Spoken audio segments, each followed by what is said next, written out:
Bien-aimés dans le Seigneur, nous voici encore ce matin rassemblés au nom de Dieu Tout-Puissant, Dieu qui nous a fait encore grâce ce matin à travers son souffle de vie.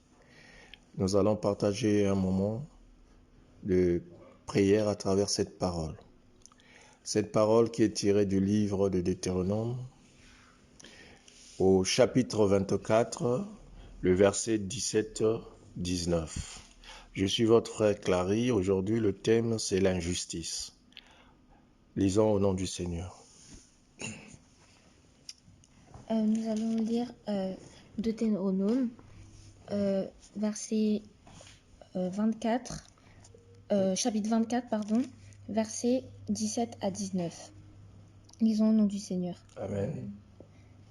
Tu ne porteras point atteinte au droit de l'étranger et de l'orphelin, et tu ne prendras point en gage le vêtement de la veuve. Tu te souviendras que tu as été esclave en Égypte, et que l'Éternel, ton Dieu, t'a racheté. C'est pourquoi je te donne ces commandements à mettre en pratique. Quand tu moissonneras ton champ, et que tu auras oublié une gerbe dans le champ, tu ne retourneras point le prendre. Elle sera pour l'étranger, pour l'orphelin et pour la veuve, afin que l'Éternel, ton Dieu, te bénisse dans tout le travail de tes mains. Amen. Amen. Bien-aimés dans le Seigneur, aujourd'hui, nous avons pour thème l'injustice. La Bible dit, tu ne porteras pas atteinte aux droits de l'immigrant et de l'orphelin, et tu ne prendras pas en gage le vêtement de la veuve. Le Seigneur nous parle ce matin afin de ne pas être des sujets de l'injustice. L'injustice ici, c'est aussi faire une action qui n'honore pas Dieu. L'injustice, c'est faire combattre ces plus petits de Dieu, c'est-à-dire les pauvres ou l'orphelin, la veuve. Le Seigneur nous demande toujours de prendre soin à ces plus petits. Parce que qu'en prenant soin de ces plus petits, nous prenons soin de Dieu. Mais comment veux-tu dépouiller cette personne qui n'a plus de ressources? La ressource ici, on prend l'exemple d'orphelin, c'est que orphelin n'a plus de soutien. Orphelin a perdu son père. L'orphelin a perdu sa mère. Le veuve ici, la veuve ici a perdu son mari. Le veuf ici a perdu sa femme. Donc à un certain moment, parfois, on se retrouve démuni, dépourvu parfois de moyens, des moyens pour survivre. Mais l'Éternel nous rappelle que nous étions nous-mêmes esclaves en Égypte. Le peuple d'Israël a été esclave. Mais le Seigneur lui-même a fait grâce pour sortir ce peuple qui était en esclavage en Égypte. Il a fait quoi? Justice. Bien-aimé, Dieu est justice. Dieu est souverain. Il est miséricordieux. Il nous accorde toujours miséricorde. Et nous voyons que on peut, dans la vie, parfois Dieu nous fait grâce à travers la moisson. La moisson ici peut être ton salaire, ce que tu reçois comme gain après avoir travaillé. Mais qu'est-ce qui se passe? On dit quand tu moissonnes ton champ, une fois moissonné, ne n'y retourne pas. Dans le champ, tu ne retourneras pas pour prendre c'est-à-dire le restant de ton champ. Ça veut dire que ces restants-là, ça veut dire que c'est une partie, une forme d'action de grâce que tu peux faire à celui qui a faim, à celui qui a aussi soif de ce que toi tu as pu gagner. Ça veut dire que le Seigneur nous demande aussi à faire justice à travers les actions de grâce. Bien-aimés, dans le livre de Psaume 82 au verset 2, La Bible dit, jusqu'à quand jugerez-vous avec injustice et aurez-vous égard à la personne des méchants? Donc, nous voyons que Dieu nous demande toujours à la justice. Comment voulez-vous accéder à la grâce du Seigneur tout en faisant le mal au quotidien? Bien-aimés, nous faisons le mal parfois par méchanceté, tout simplement. Nous faisons le mal parce que par jalousie, nous jalousons ceux qui sont en train de réussir ou ceux qui ont réussi dans leur vie. C'est la jalousie. Il y a plusieurs points qui nous font tomber. Il y a la jalousie, il peut y avoir la haine, il y a une rivalité. Il y a beaucoup de situations qui font que nous rentrons dans l'injustice. Bien-aimés, le Seigneur nous demande que nous soyons justes. Juste parce que lui, il a fait des sacrifices. Juste parce que lui, il nous a envoyé son Fils unique Jésus-Christ, qu'il a donné en rançon pour nous sauver. Hier, c'était l'Égypte. Aujourd'hui, c'est Jésus-Christ. Jésus-Christ comme étant un sacrifice pour que nous demeurons dans la justice. Mais étant dans la justice, bien aimé, nous vivons aussi ce qu'on appelle les tribulations. Certains arrivent à penser que l'injustice est une affaire de Dieu, que Dieu est parfois injuste. Pourquoi? C'est tout simplement parce que nous ne rentrons pas dans le plan de Dieu, bien aimé. Aujourd'hui, ce n'est pas une affaire de Dieu. Dieu, nous avons vu que Dieu, il est justice. Dieu est souverain. Dieu est amour. Comment juger Dieu alors que Dieu n'est pas un homme pour être jugé, dit la parole de Dieu? Dieu nous a manifesté toujours sa bonté. Nous avons vu que la grandeur de Dieu est insondable dans le livre de Psaume 145. Bien-aimés, nous sommes parfois sujets d'injustice, victimes d'injustice. Mais toutefois que nous sommes dans l'injustice, nous avons vu dans le livre, d'Exode 15 au 22-27, nous voyons que le peuple de Dieu a vécu des tribulations. Une fois traversé la mer Rouge, de l'autre côté, il marchait vers Canaan, via Jéricho. Il y avait beaucoup de situations. Il y avait manque d'eau. Ils arrivent dans un lieu désertique, il n'y avait pas de quoi boire. Mais qu'est-ce que ce peuple a fini par faire? Il commençait à infliger cette souffrance-là comme étant une injustice de Dieu. Ils se sont lamentés en commençant à dire à Moïse, pourquoi cette situation? Pourquoi cette situation? Donc, ce passage dans l'Exode 15, au verset 24, le peuple murmura contre Moïse en disant, que boirons-nous? Moïse cria à l'Éternel et l'Éternel lui indiqua un certain bois qui jeta dans l'eau. L'eau était amère, donc l'eau de Mara. Mara ici signifie l'amertume. L'amertume ici, bien aimé, nous pouvons confondre cela à une injustice.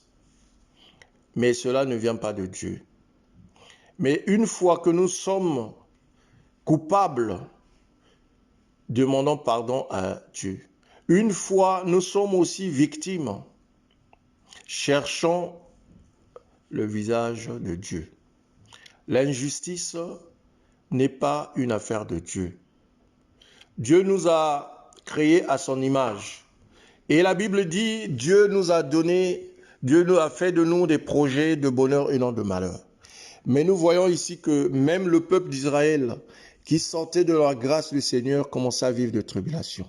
Bien-aimé, dans ta vie, tu as brillé parce que tu as eu la grâce du Seigneur. Là où tu es, dans ton passé, ou maintenant, tu es en train de vivre parfois des situations que tu penses d'injustice. Certains ont crié à Dieu, pourquoi cette injustice? Pourquoi cette injustice? Dans Psaume 73, 14, la Bible dit, chaque jour, je suis frappé, tous les matins, mon châtiment est là. Bien-aimé, l'injustice, là où il y a la lumière, les ténèbres tendent toujours à errer. Tendent toujours à vouloir étouffer la lumière. C'est ce qu'on appelle les tribulations. Les enfants de Dieu vont vivre des tribulations, des moments d'injustice, parfois une injustice par rapport à ta situation, l'injustice par rapport à ta réussite, l'injustice par rapport à ta lignée familiale, l'injustice par rapport à ton travail, l'injustice parce que tu as financièrement, tu es dans une situation d'aisance. L'injustice parce que tu as une belle voiture. L'injustice parce que tu es marié et certains ne le sont pas. L'injustice par rapport à ta réussite scolaire. L'injustice par rapport à ta situation. Bien-aimé, parce que tu brilles, le diable veut se lever contre toi. C'est ce qu'a connu le peuple d'Israël. Ce peuple avait une étiquette. Un peuple fort, un peuple résistant. Après la sortie, bien aimés, ils ont eu beaucoup de tribulations. Dans le livre, dans le livre de Nombre, la Bible dit que quand, Nombre 22, ce peuple voulait atteindre Canaan. Avant d'arriver à Jéricho, il passe par Moab.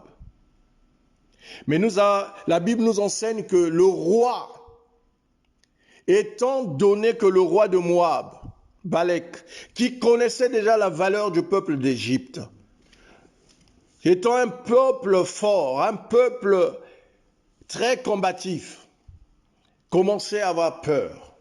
Peur de ce peuple parce que le peuple brillait. Ce peuple était dans la grâce du Seigneur. Ce peuple était béni de Dieu parce que Dieu a fait des miracles pour ce peuple. Dieu a fait traverser ce peuple à sec la mer Rouge. Un miracle. Ce roi-là a entendu l'histoire de ce peuple sur les 10 plaies, sur le passage de la mer Rouge, sur l'échec de l'armée de Pharaon qui était l'armée la plus puissante du monde à cette période de la vie. Voilà qu'ils arrivent à Moab, ce roi commence déjà à trembler, à avoir peur. Et bien aimé, pour vous dire, parfois on est victime de certaines injustices, pas par rapport à Dieu, mais par rapport à l'homme. Nous allons voir que ce roi, Balek, va demander, va faire appel, va envoyer ses messagers pour aller chercher Balaam, qui était un intègre de Dieu, un serviteur de Dieu. Parce que quand tu priais, le Seigneur exauçait ses prières. Parce que la Bible dit, invoque-moi, je te répondrai, je te dirai des choses, même les choses les plus cachées, les choses les plus secrètes. Bien-aimé, oui, quand tu es dans la foi, Dieu te fait grâce. Dieu nous a donné le pouvoir en Jésus-Christ de marcher sur les escorpions et de faire des miracles, des prodiges, de déplacer les montagnes. Donc, il a fait appel à Balaam. Balaam, pour que Balaam, qu'est-ce qu'il dit? Il demande à Balaam de maudire ce peuple, car ce peuple, en restant ici, va nous envahir et nous n'aurons plus de quoi manger. Amen. Amen. Bien-aimés, nous voyons ici la méchanceté de l'homme. Ce peuple n'était pas agressif. Ce peuple était le peuple de Dieu, conduit par un serviteur de Dieu qui est Moïse, conduit par un serviteur de Dieu qui est Aaron, le petit frère de Moïse, le frère de Moïse. Mais la présence de ce peuple était en train de frayer, de faire peur au roi de Moab. Il a même envoyé des mails, il a envoyé de l'argent pour convaincre. Et bien aimé, pour vous dire que parfois nous avons la foi, nous résistons à la tentation, Mais parfois, nous cédons à la tentation. C'est pourquoi l'homme n'est pas parfait. C'est pourquoi cherchons la justice de Dieu, bien-aimés. Balak a essayé de combattre le peuple d'Israël. Mais Dieu s'est levé avec ses anges pour bloquer ce chemin. C'est pourquoi c'est une assurance pour nous, bien-aimés. Même si l'homme s'est levé dans ta vie par rapport à ta réussite, par rapport à ta situation familiale, par rapport à ce que tu es, mais le temps de Dieu finira par arriver, la justice de Dieu.